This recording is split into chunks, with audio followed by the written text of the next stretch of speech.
I am going to introduce the whole machine today. Workbench display monitor. The entire system. Laser system. Lifting column. Chiller. Open the front door. Public control computer. Main control box. Main switch. Power switch. Emergency stop. Indicator lights. Let's move to the rear.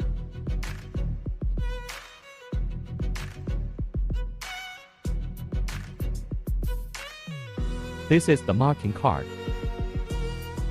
Control part of the lifting column. Driver, pulse generator. Laser power supply, 24 volts.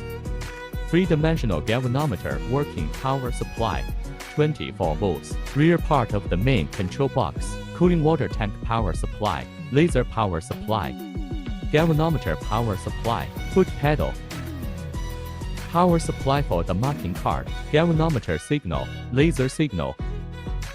Galvanometer signal.